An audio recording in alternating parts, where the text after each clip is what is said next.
Hello,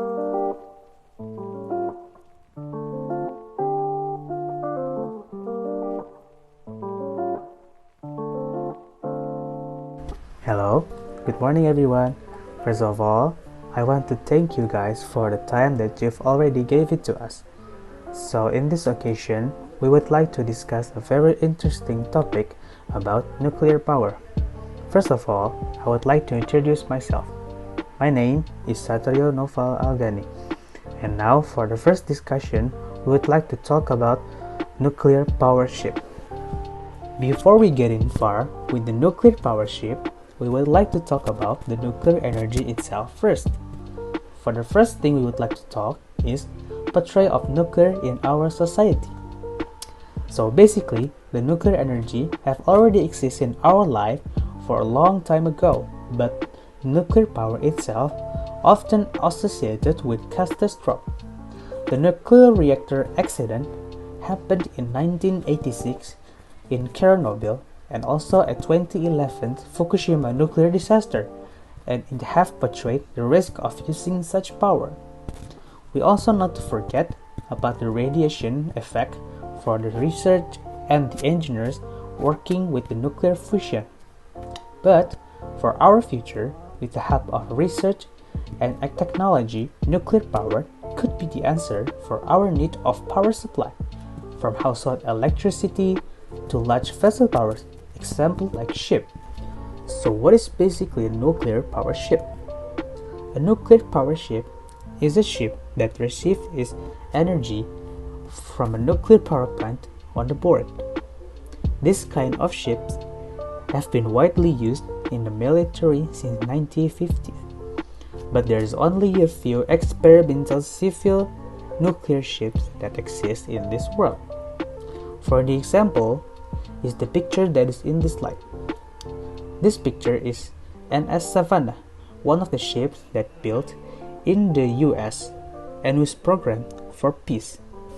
And our next discussion will be delivered by my friend named Maria Valentia. Please Valen, time is yours.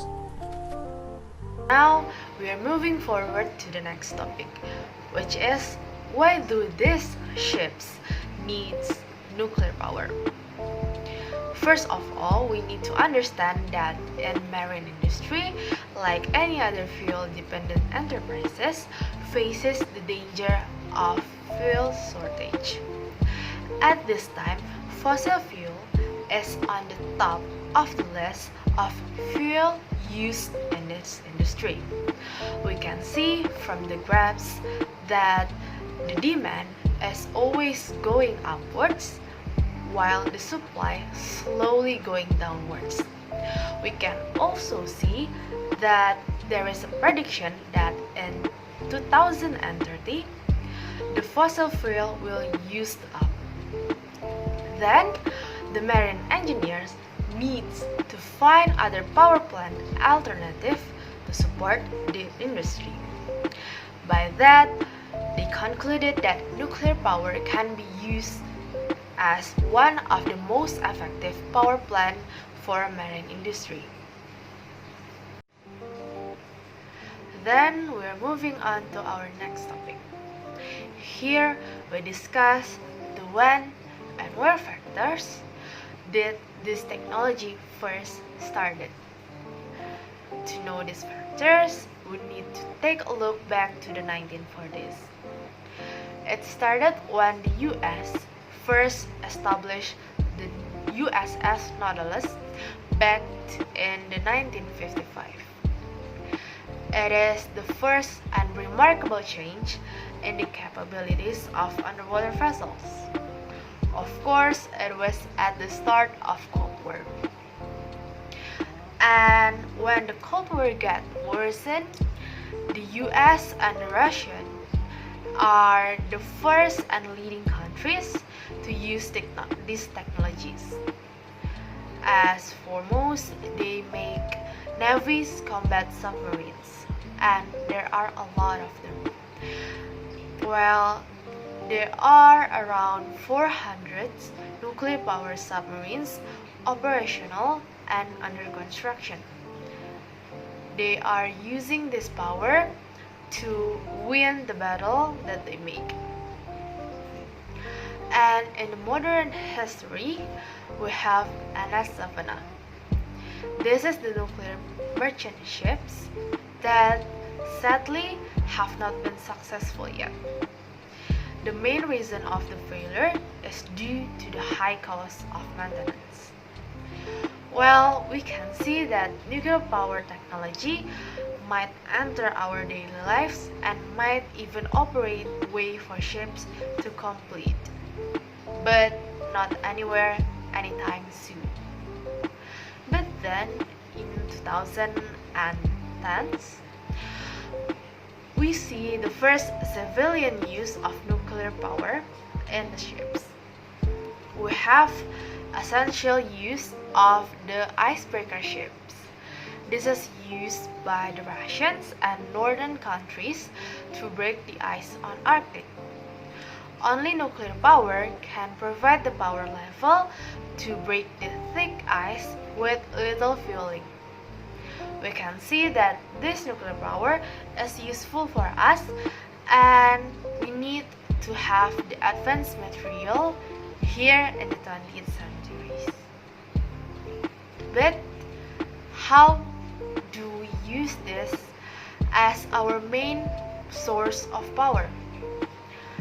Then we have to look at the next topic.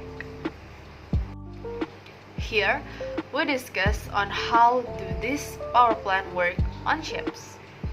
We generally know power plant or nuclear power plant as this enormous machine that take up space on land.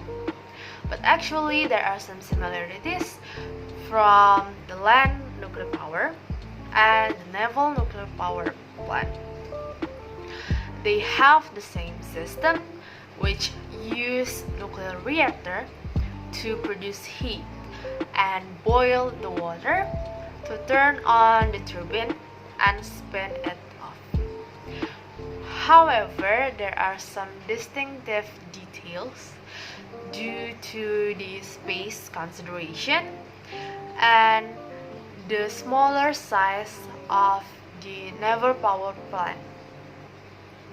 Due to these factors, the power plant on these ships needs to produce higher power with the higher density.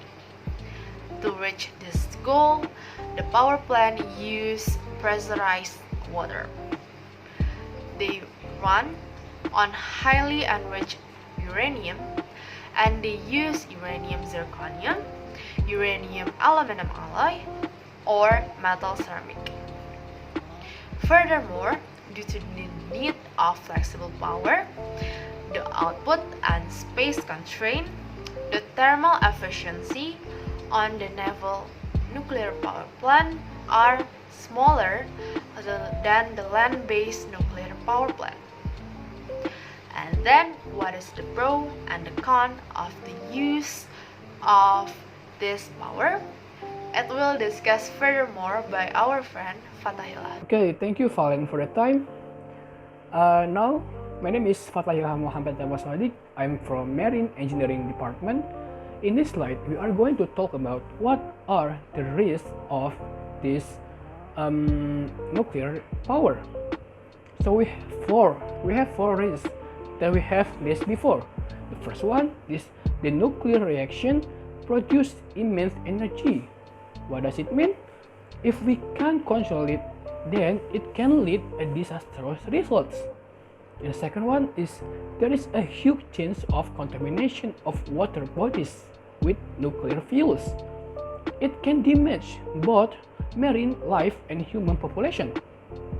And the third one is there is a need for nuclear reactors to be able to bear that sort of wear and tear. So due to that reason, there is a need for nuclear reactors to be able to bear that sort of wear and tear. And the last one is there is one major apprehension with this energy. What is it? It's political and moral implication. Okay, in this slide we are going to discuss about the reason why we want to explore this option of power plants. So there are some reasons that we have listed before. The first one is the nuclear ships over a refill solution of as less as once a month, and this could make shipping a speedy and hassle-free process. The second one is the nuclear ships can have better weight carrying capacity than other ships, and the nuclear ships offering a quicker traveling over longer distance and with greater load. The third reason is by using nuclear power, ships can be sure that they will be using a zero emission, as it doesn't emit any SOx, NOx, and CO2 or carbon dioxide or particulates. The last one is the fuel efficiency. The fuel efficiency of nuclear propulsion engines is more than the most the fuels currently in use. In the current scenario of extreme fuel shortage, the nuclear ships are the answer that everyone has been looking for.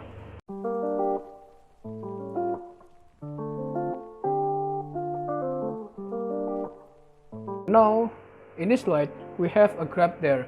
The graph tells us about the greenhouse gas emission per kilowatt hour of energy produced by power plants. There are 5 power plants there. There is a coal, a wind, and nuclear, the natural gas, and the solar. So from the graph, we know that the coal is the highest, the natural gas is the second, the solar is the third, the fourth is the nuclear, and the last one is the wind.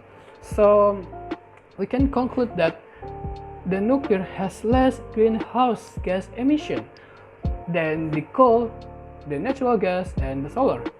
Okay, so in the under of the graph, there is an estimated impact of fossil fuels and alternative energy sources on human life. There are 4 in there: the coal, the natural gas, the wind, and the nuclear. But the nuclear is the last one. What does it mean? It can be concluded that the nuclear has less impact than the others, than the coal, the natural gas, and the wind. So nuclear is safer than the coal, the natural gas, and the wind.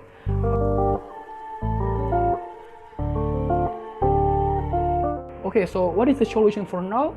The nuclear energy is without a doubt carbon-free and thus environmentally friendly solution. For this reason, a proper planning and the correct safety measures must be undertaken. So this is very important in order to reduce this danger to the minimum.